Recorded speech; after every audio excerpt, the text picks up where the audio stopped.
Hea 啊，又歡迎嚟到我嘅 YouTube channel 啦。咁呢條片除咗我之外，亦都邀請咗一位特別嘉賓啦。Hello，大家好，我係 Gigi。係啦，咁佢就係我嘅一個小學同學，咁我哋都識咗10幾年以上。咁最近咧有套電影咧，就係叫做看我今天怎麼說。電影 File 係啊，戲院送嘅嘢。主要就係由學修啦，吳子豪同埋鐘雪瑩做主演嘅。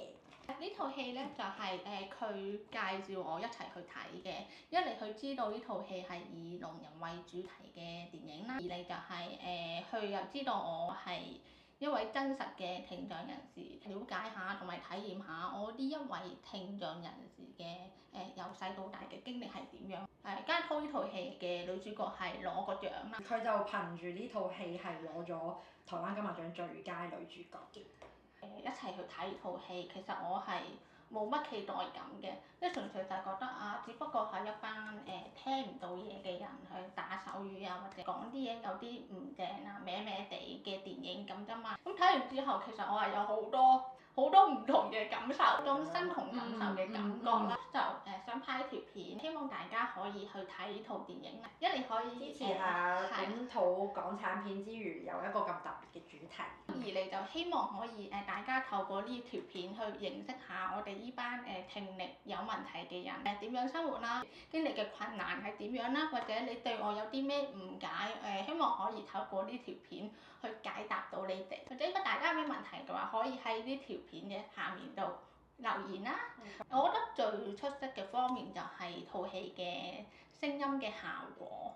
除咗人工耳蝸之後咧，咁個電影咪好似靜咗音嘅，即係冇聲咧，就係等於我除咗耳機嘅情況就係乜嘢都聽唔到咯。佢個耳機係壞壞地，咁仲有一啲干擾啊或者刺耳嘅聲音，逐嘅，係啦，有嗰種噪音咯嚇。其實佢都係拍到有啲80%似我嘅效果咯，係。我由細到大識佢咧，佢講嘢嗰個方式，幾乎鐘雪瑩喺電影入邊，佢係接近80%係非常之似真實嘅聽障人士或者聾人去講嘢嗰種口語模式，好有代入感咯。好似套電影咁樣，Alan 咁樣啦，細個就係戴助聽器，跟住去到小學5、6年班左右就接受人工耳蝸手術。我當時原因就係因為我戴助聽器咧，小學3、4年班左右個聽力就唔知點解越嚟越差，差到連我嘅學業都有啲影響，聽唔到老師講咩啊，即係唔知學緊啲乜嘢，就去接受呢個人工耳蝸手術。去到而家其實已經戴咗人工耳蝸有10幾年啦。好細個嘅時候咧，媽咪帶我去做一啲聽力檢查，檢查就發現我耳仔有問題嘅，咁政府就轉介咗去一個機構。宣微中心咯，咁我就喺嗰度去學講嘢、學訓練。但係我嗰間機構主張你口語講嘢多過用手語去溝通。咁個機構就係佢認為雖然我哋係聽唔到嘢，但係我哋仲係有可以講嘢嘅能力。咁如果我哋當時喺嗰個黃金嘅時間去接受呢個講嘢訓練，咁雖然唔係講得100%正啦，但係起碼可以溝通到。阿鐘雪瑩個媽咪係好抗拒個女去接觸手語嘅。我當時就類似有咁樣嘅觀念，就係如果你唔學好口語咧，你第時出嚟做嘢好容易會蝕底啊，會被社會淘汰，難啲去揾工作，難啲去融入呢一個生活咁樣。中間鐘雪瑩佢有一幕劇情係佢同吳子豪，即係同 Alan 講話佢細個去上嗰啲言語治療班嗰陣時，如果學得唔好，媽咪會唔俾飽飯佢食啊，或者會有啲少少懲罰啊。咁你細個學言語治療嗰陣，會唔會都有類似一種同等經歷，定還是唔係嘅，媽媽唔係呢一種嘅咁樣？我當時學語言嗰間訓練學校，你收生都有啲條件嘅，唔係話你想去學就學。當你去上堂，一定要有一個家長或者陪行者陪我去一齊去上堂。嗰位家長放學之後帶就要再同我去溫翻今日學過啲乜嘢發音咬字，即係確保我係會記得，每日都要咁樣去做。每次返完學，即係我嘅學校，即係幼稚園啊、小學，放學之後我要再去呢一間中心學一啲語言嘅訓練完放學啦，跟住再翻屋企同我嘅媽咪一齊去溫書，溫翻頭先今日嘅發音學咗啲乜嘢。如果完全上好晒先至可以有飯食。要等你學得好為止講得好就有呢係啦，種你一定要代入練到個音，你先至可以有飯食。會有種感覺就係、點解其他同學放學之後可以爹哋媽咪帶佢去公園玩啊，而我就要每日去上堂，不斷咁發音，可能講一個音都要講20次或以上。哇！其實係好辛苦，我都會明嘅，因為佢哋出發點都係為我好啦。如果唔係，今日都唔會可以咁順利同你講嘢。小學嗰陣咧，咁就當時見到佢心口咧帶住支咪仔上堂咁樣嘅。咁我細個就係、其實對於佢第一印象係由呢支咪嘅出發點開始咯。因為嗰陣係細個完全唔認識有缺陷嘅人上堂，究竟要準備啲乜嘢，佢都要俾一部機俾老師去帶住而上堂咁樣一齊去講，可能等你接收得清晰啲啦。咁我細個就係好奇呢一支咪仔咁樣開始嘅。電影入邊佢都有類似呢個劇情啦，係咪同你細細個呢一種嗰個方式好似啊？嗰部機咧就係所謂嘅 FM 機，學生帶住一個咪啦，咁老師亦都會帶住一個咪嘅。咁老師講嘢嘅時候咧，個咪就會接收到聲音，咁就可以直接傳遞到我嘅耳仔度，令我更加集中聽到老師講嘅內容，而嚟就可以減低一啲個環境嘅噪音、風扇啊、冷氣或者其他同學講嘢嘅聲音。即係嗰部機係可以幫你消雜音咁樣嘅。可以嘅。哦。可以嘅。純粹係覺得有啲咪仔喺前面幾得意喎，幾好玩咁。我又好想試下有支咪好似講嘢好勁咁樣。之前見到呢啲就覺得好得意。老實講有冇覺得你好奇怪？其實冇咯，即係呢個係我嘅個人真實感受啦。純粹就好奇支咪啊，同埋有一樣嘢就係以前會覺得佢把聲好高音好得意咯，我覺得咦點解你嘅發音會同我哋會有啲唔一樣？但係你咬字其實算清晰咯，我由細到大嘅印象。我反而覺得係做完手術，即係人工耳蝸手術之後，比之前講得更加好。好多人都係咁樣講，我唔知你覺唔覺，但係其實我自己都唔覺㗎。可能我做完手術之後，我聽嘢有啲唔同咗。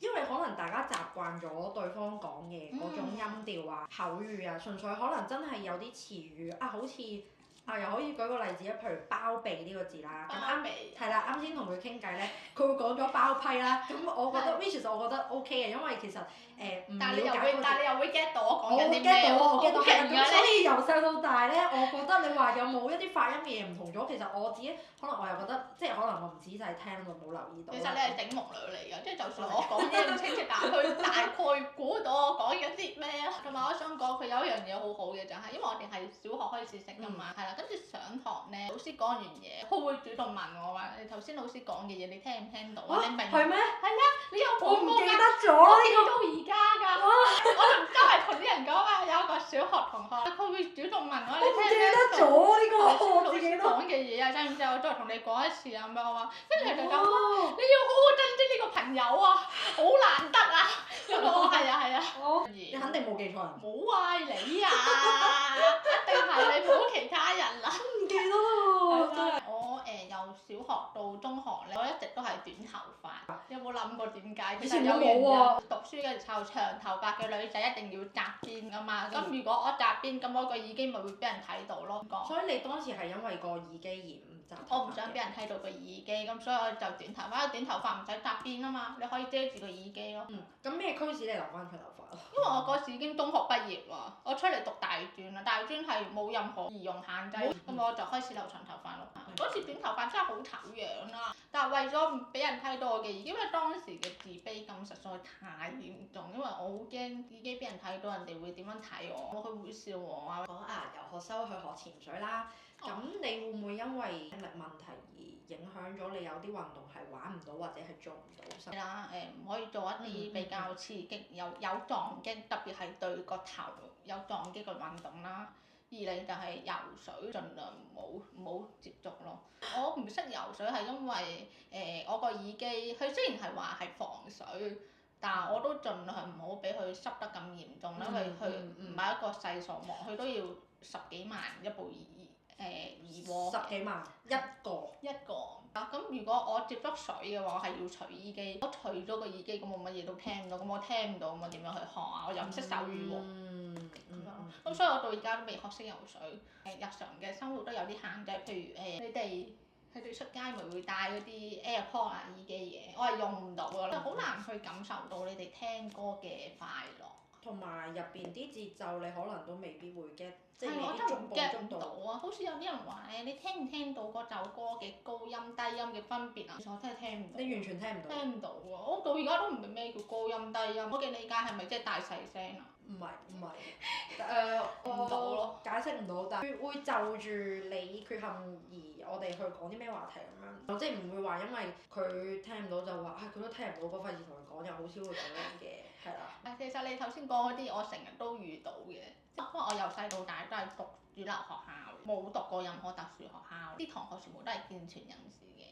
放小息嘅時候，一大班人喺度傾偈啊！其實我就好似雪瑩係大學畢業之後，咪有一 part 佢哋喺度傾緊偈嘅。去翻緊工嘅時候，佢啲同事喺度交流，其實我嗰時就係好似佢嘅情況咁樣，有一種融入唔到嗰個社交圈子嘅，所以有種好迷茫嘅感覺，但係又唔想自己俾其他人孤立嘅感覺，好無助嘅，但係自己又冇辦法喎，真係因為實在太多聲音，你唔知聽邊個好。要再次俾個 shout out 俾鍾雪瑩，真係做得好好咯呢一 part。呢個電影佢中間有個主題咧，就想帶出話聾人、聽障人士中間之間嘅身份矛盾認同問題啦。你會覺得你係聾人定係聽障人士，定係一啲咩身份咁樣？我會覺得自己係個聽障人士，我唔會話自己係聾人，因為我唔識手語。你可以同觀眾講下聾人同聽障人士其實個分別係啲咩咧？但我自己所知就係聾人咧，就係手語去為主嘅，佢哋好少用口語去溝通，佢覺得手語對佢嚟講係最舒服嘅溝通狀態。但聽障人士咧就好似我咁樣啦，我係聽到嘢嘅，即係戴咗個耳機之後，而且我係又可以好似所謂嘅正常人咁樣去溝通啦，咁我就會認為自己係聽障人士。有一樣嘢好搞笑就係我唔中意人哋問我你係咪聾人咯，我覺得會係一個冇禮貌，唔尊重你嘅行為，唔尊重你，係。即係可能你係咪聾㗎？我覺得你好禮貌喎。其實你耳仔係咪有少少聽力嘅問題咧？咁跟住我就話其實係啊，我係一個聽障人士啊。咁你就會明白，其實我嘅身份認同就係聽障人士，而唔係聾人咁樣。我想問下，大部分聾人係咪都係屬於啞，即係講唔到嘢嘅情況嘅？因為我睇電影，佢哋大部分做手語嘅都係講唔到嘢啊，屬於啞巴嘅情況咁樣啦。咁係咪大部分都係咁樣？嘅大部分都係咁樣，我覺得，但係亦都有少部分嘅人就係有識講口語啦，又識打手語，佢嘅口語係反而冇咁清晰，又識打手語，又識口語好流利嘅話，我係未遇過。即係佢總會有一邊係比較優質啲嘅，一邊就可能冇咁好咁樣。係啦。你有冇經歷過一啲唔係好中意自己嘅 moment？即係譬如話怪責自己或者同朋友比較嘅時候。其實點都有嘅，細個不斷咁去學講嘢訓練咧，自無其他人點解可以周圍去玩嘅？細個就同屋企人去旅行啊，去公園玩啊咁樣，而我就要被逼喺一間房係咁不斷咁學同一樣嘢，學20次以上，係跟住翻屋企都仲要再温書，温到你 OK 先至可以食飯。坦白啲講，就好似坐緊監咁樣，有啲唔公平喎。點解人哋可以咁開心嘅，而我就要咁痛苦啊、咁辛苦去生活咧咁樣？會好羨慕呢啲健全人士嘅生活同我好唔同啊咁樣。通常你有呢一種情緒出現嘅時候，你會點樣去處理佢？細個真係唔係好識點處理，就係發脾氣啊咁樣。即係上堂上到好辛苦，就同阿媽發脾氣啊咁樣。即係細個。唔想啊！我唔學啦。即係細個就用發脾氣去處理，咁而家你大咗，因為好老實講，人一定會有呢啲時候，你到而家成年會有用咗啲咩處理？我而家大個咗發現，其實當時係阿媽真係用心良苦，花咗咁多時間同我去練習啦。如果冇佢，一定唔會有今日嘅我咯。嗰啲嘅辛苦絕對係值得嘅，起碼工作順利啦，可以同陌生人溝通啦。因為我份工其實都會對客嘅，會有啲客戶服務嗰啲交流嘅，冇咁容易被社會淘汰。其實我耳仔有問題都會有好多唔同嘅福利。係咪即係俗稱咧？我哋嗰張白卡。係啊，有嗰張白卡。佢係真白卡人士。係啊。除咗有個傷殘津貼，搭車有2蚊優惠啦。雖然之後會實行嗰個2蚊2折，但係其實跌咗之後都係好平。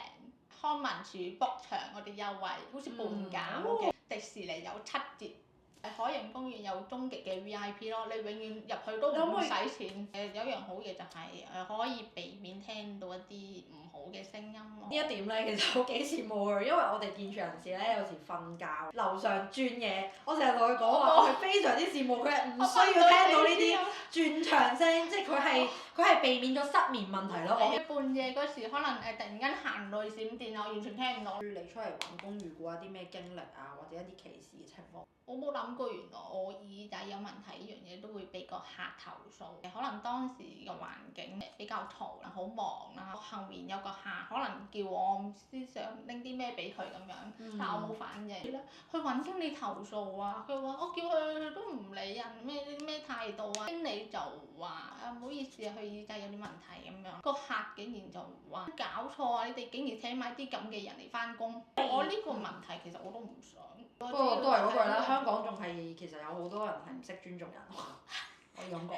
咁你感情經歷啦，佢好似都係一路係同健全人士拍拖。我全部嘅男朋友啦，包括而家呢一個男朋友，全部都係健全人士嚟。相處嘅時候會 feel 到對我有少少不耐煩，唔聽嘢聽得唔清楚，要去重複，但我都仲係聽唔到，不斷咁重複嘅時候咧，佢哋就會開始有啲不耐煩啊、敏感啊咁樣。咁對方嘅屋企人曾經有冇話反對？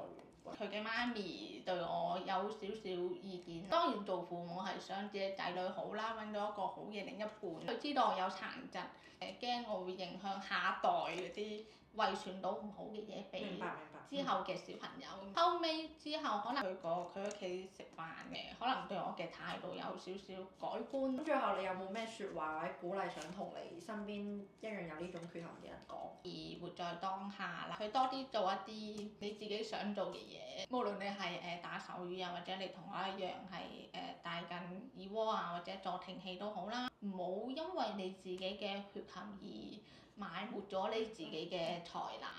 多啲去做一啲不可能會發生嘅事，你可能會有唔同嘅收穫，唔好自卑咯。除非你細個，但你大個，我覺得你可以多啲去向身邊嘅人表達出你自己嘅缺陷啊，或者你喺呢一方面有困難，我相信大家都會幫你嘅。有呢一個自信去話俾人哋聽，呢人哋係可以感受到你嘅勇氣啦，同埋你嘅自信，我覺得係非常之好。除咗我之外啦，希望健全人士都可以多啲包容體諒身邊有缺陷嘅人啦，一視同仁咯，唔好有呢種偏見。會咪多啲解釋咯，就唔好一副你點解要咁樣嘅，即係你有啲麻煩喎，唔好帶呢種歧視眼光、唔識眼光。都唔係個個都好似你。係啊，就係所以想呼籲下睇呢套戲，你就會明佢哋有咩困難。希望你睇完呢套戲，可能會對我哋啲聽力嘅問題嘅人新嘅睇法啊，多啲理解啦。不過坦白講，我睇完呢套戲，我有少少想學手語嘅衝動。我都覺得幾有趣，令我深刻印象嘅手語係呢一個咯。呢個係有 feel。好啦，咁我哋呢條片就嚟到呢度啦。如果有咩問題咧，就喺下面度留言啦。或者 IGDM 我問我問題，我都歡迎解答到一啲你對於聽力有問題嘅人誤解啊，或者你有咩唔明嘅地方，我都可以答你。再見。